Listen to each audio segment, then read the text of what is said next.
Howdy gang, welcome again to Plumbing with Tim. Today we're on location and I'm going to show you the proper way to replace a pop-up drain assembly in your lavatory faucet. So let's go check it out.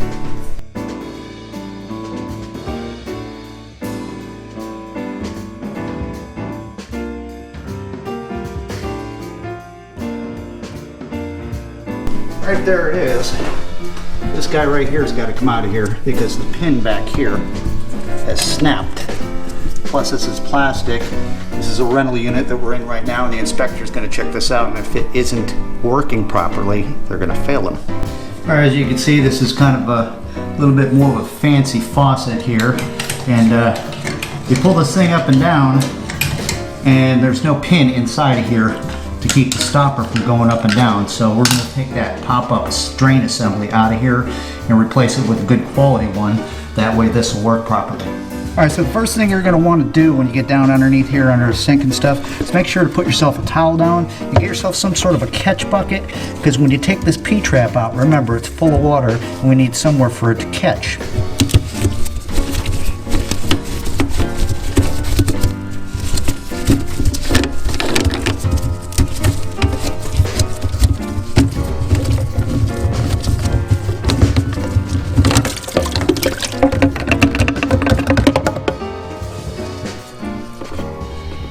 Alright, so I want to take just a moment and make a disclaimer that some of the best practices when it comes to working around this type of stuff, especially with these pop-up drain assemblies and stuff, there's a lot of icky stuff usually down in there. So always make sure to wear a pair of disposable gloves, because you don't want to have a cut on your hand or something and get some of that old yucky water and stuff in there and have problems with that.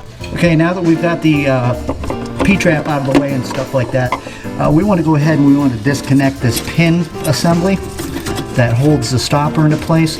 And when I pull this off, you're going to see that the end of this pin is gone. See that? There's nothing left of it. That's why that thing will not hold the stopper into place anymore. Now, these aren't all universal, so I'm not going to try to just find another pin and ball and put it in there. We're going to replace this whole piece that's plastic and put in a good quality metal one.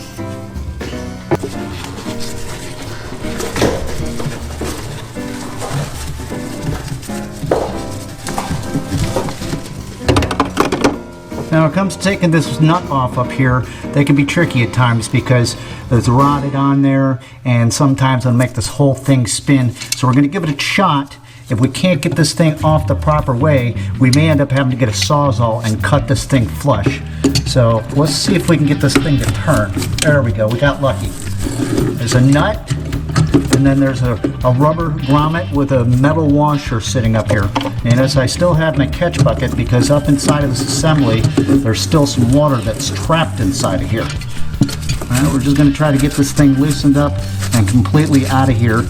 And then we're going to clean the whole inside of this up, make sure there's no old putty or any of that other stuff in there that's going to create a void when we go ahead and put our new assembly in there. There's a couple different ways of getting this last piece out. It's still stuck into place pretty good because of this rubber washer, as well as this, you can see it's rusted. It's a metal washer. So what I'm going to do is I'm going to take a pair of channel locks and I'm going to smack the bottom of this. And now that came loose and I can go to the top and I can pull this thing out. Okay, so we're on the top side. See that? I'm just going to go ahead and pull this piece right on out of there. Alright, down here in the hole there's a bunch of old putty and stuff, so we're going to take either a rag or some paper towels and stuff it down through there and make sure all that old stuff is out of there before we set our new piece in.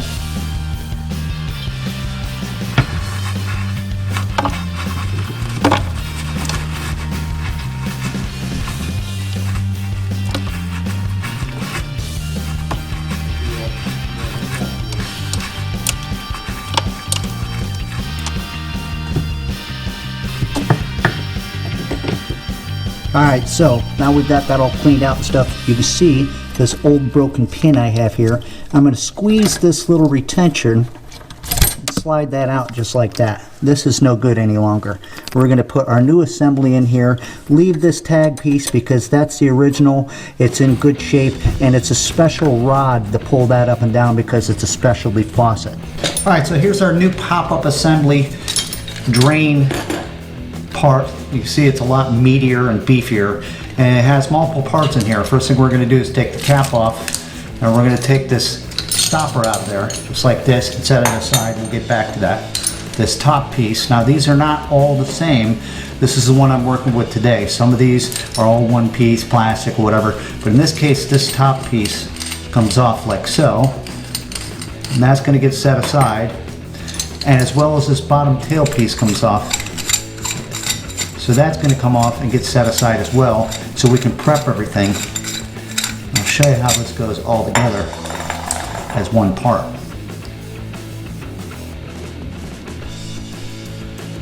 Okay, so the next step we're going to do is we're going to take our top ring, okay, that you see from the top end. We're going to flip this over. We're going to take a little bit of plumber's putty, just a little bit, and we're going to take and we're going to roll this so it's like a noodle, just like that. See that? Knead it well. And we're going to take this piece and we're going to roll it around the top part of this ring like this, and that's going to be our seal for this to go to the top part of the basin, right up top, right here. All right, so the next thing we're going to do, now I do have some controversy. Some people have told me that I don't like the method of me doing this. This is our bottom piece that's going to slip up from underneath and catch our top ring. Before I put that out underneath there, I'm going to use my trusty old Rector Seal 5 pipe dope. And I'm going to put a little bead along the rubber edge of this bottom seal. It just helps it adhere to the bottom of the basin of the sink, a little bit like that. And then we're going to take this down underneath and push it up through the hole and catch the ring and screw it in.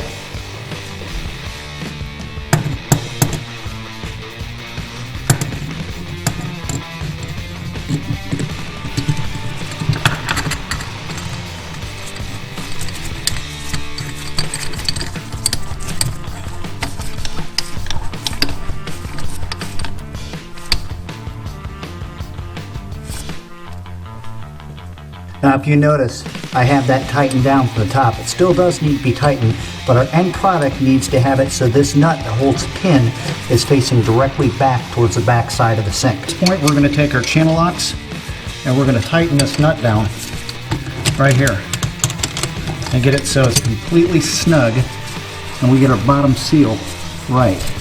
We're going to tighten it down by hand as much as we can, and then we're going to get this thing sealed in here. Now if you are working with plastic, you don't want to over tighten these because you'll pop a thread, but this is steel, so we can tighten this thing down. The only thing we have to worry about, we don't want to tighten it so hard that it cracks the porcelain or the bottom of the basement. I want this thing to be nice and snug. This is the restricting factor of the water leaking or not leaking.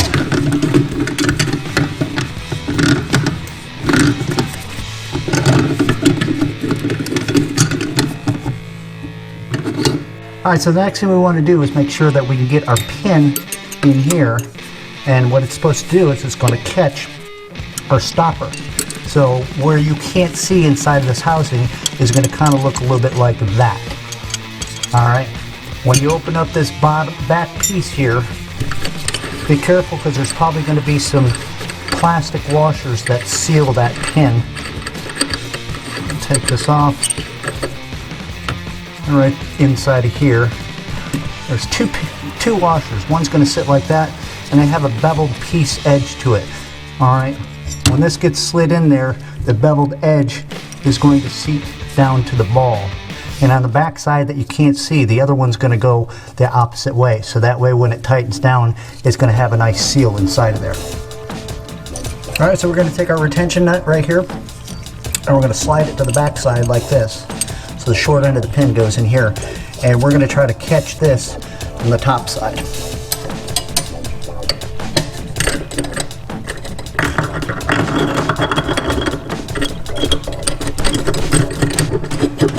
Looks like we got it. Now, sometimes you might need a second hand to do this, but if you're used to doing this, it'll come a little bit easier.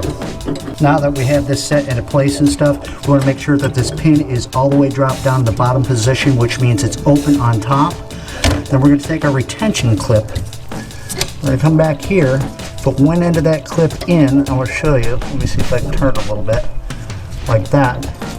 And we're going to catch one of the loopholes, like so. Bring the other end of our clip back and catch it. So it's just like that. So when you pull the lever up, it holds into place, just like that. All right, so the last little piece of this drain assembly is a tail piece. And what I always like to do is there's little tiny threads that are on here that I've got to screw up in here, and then we're going to put our P-trap. I always like to take some Teflon tape because they are fine threads and they will end up leaking if you don't care for them. Put yourself a little bit of Teflon tape around that, just like that. All right, a couple, 2-3 times around there. Line it up, don't cross thread it.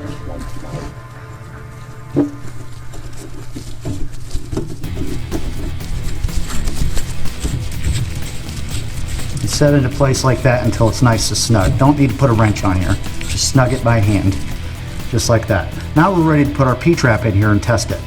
First of all, we're going to slide our nut on there and take bevel end down on your polyferrule.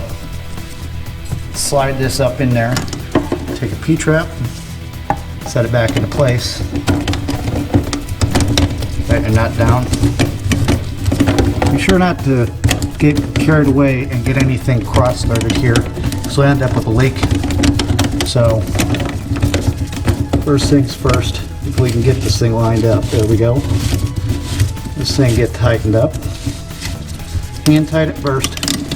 Slide your ferrule down so it seats, and then take your top nut and get it lined up and tighten it down.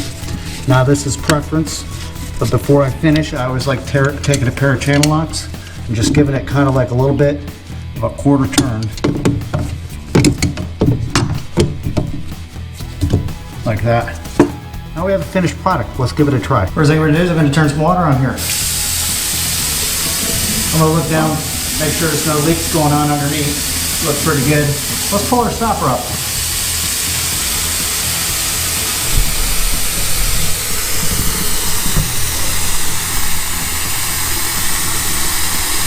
Looks pretty good. Looks like we're holding some good water there. We'll go ahead and we'll cut the water off. We're going to let the water sit in the basin for just a couple minutes to make sure that it's under a pressure test and nothing's going to leak underneath. All right, now that we've kind of given it a little bit of time and stuff, we're going to go ahead and we're going to dump the water and make sure nothing leaks.